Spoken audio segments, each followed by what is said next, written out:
c'est lui. Je voulais qu'on aborde les sujets sur la sortie des Kabila. Kabila a donc pris la parole hier. Il a donné une interview à un journal sud-africain. Il a dit un certain nombre de choses. Je vais d'abord vous donner quelques idées de ce que Kabila a dit avant de commencer à analyser. On va lire peut-être certaines choses ensemble. Kabila dit par exemple, au niveau national, la principale cause de cette crise est la volonté manifeste du leadership actuel de briser le pacte républicain. Ce pacte issu du dialogue intercongolais de Sun City a abouti à une constitution adoptée par référendum populaire en 2006. Comment est-ce que les autorités de Kinshasa veulent faire croire? La crise ne se limite ni aux actions inconsidérées du M23, présentées à tort comme un groupe anarchiste et une marionnette d'un État étranger, sans revendication légitime, ni au désaccord entre la RDC et le Rwanda. Ça, c'est très important. Je vais relire. Contrairement à ce que les autorités de Kinshasa veulent faire croire, la crise ne se limite ni aux actions inconsidérées du M23, présentées à tort comme un groupe anarchiste et une marionnette d'un État étranger, sans revendication légitime, ni au désaccord entre la RDC et le Rwanda. Kabila dit encore, les violations innombrables de la Constitution et des droits humains, ainsi que le massacre répété de la population congolaise par les forces de police et militaires de Tshisekedi, ne prendront pas fin après des négociations entre la RDC et le Rwanda, ni après une éventuelle défaite militaire du M23.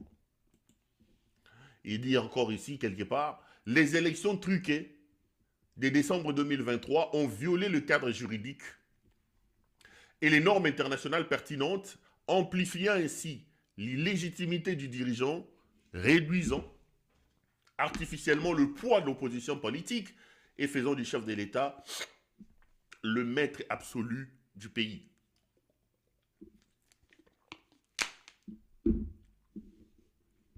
Ce sont quelques extraits de la délégation du président de la déclaration du président Kabila. Kabila a donc parlé hier. Avant d'entrer en profondeur, je venais donc de vous donner les informations. Les infos, c'est ces extraits que moi je considère comme les plus importants.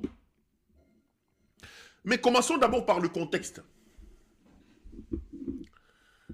Kabila prend la parole à un moment particulier. Un moment où le pouvoir de Kinshasa est en débandade. Où le rapport des forces sur terrain est en train de changer. Ce n'est donc pas hasardeux, ce n'est donc pas innocent que cet homme réputé, taiseux, prenne la parole à cet instant ici. C'est bien calculé. Et les messages que tente de faire passer Kabila, je le dirai, je les démontrerai dans les lignes qui arrivent, sont des messages tellement importants. Il y a un autre excès important où il s'en prend à l'Afrique du Sud. Il annonce, il dit que l'Afrique du Sud, il ne comprend pas comment l'Afrique du Sud peut envoyer des hommes pour aller combattre dans un conflit quelque peu, je veux dire, où le vrai problème sont escamotés, où la responsabilité incombe aux autorités de Kinshasa. Il a dit quelque chose comme ça. Je devais retrouver cet extrait-là. Il s'en est un peu pris à l'Afrique du Sud qui envoie des troupes en République démocratique du Congo. Donc je dis que le contexte, le moment choisi pour cette sortie n'est pas innocent. Kabila a bien calculé sa sortie. Premier élément. Deuxième élément. Qu'on l'aime ou qu'on ne l'aime pas, Kabila est un ancien président de la République. Kabila a dirigé le Congo pendant 18 ans.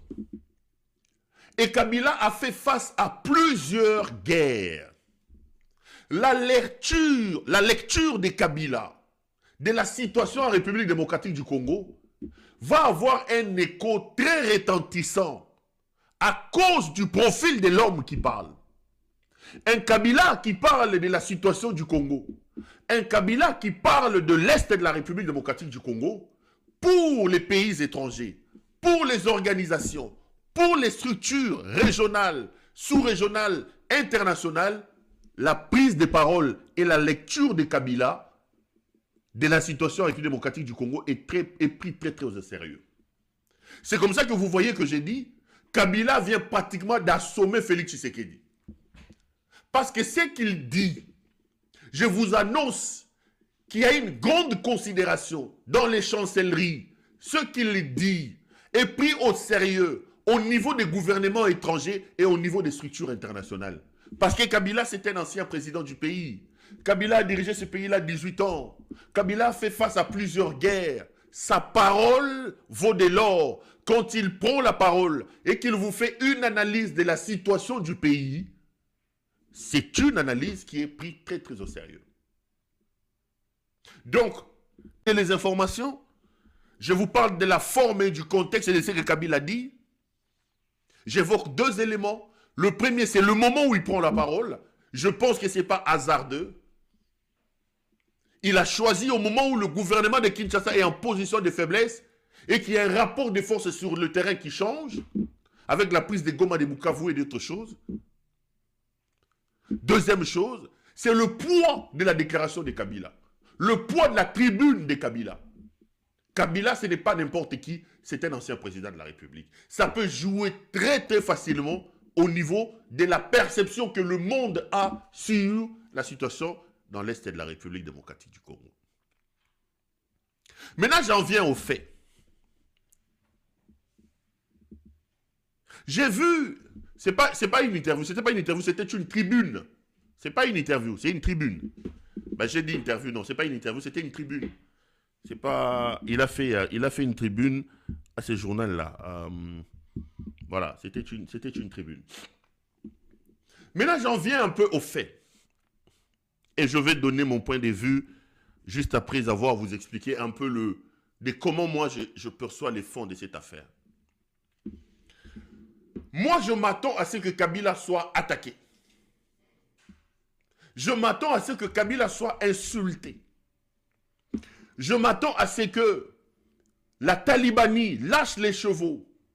Et je sais comment ils vont y aller. Lorsque Kabila évoque les violations des droits de l'homme, ils vont vous sortir les dossiers Chebeya.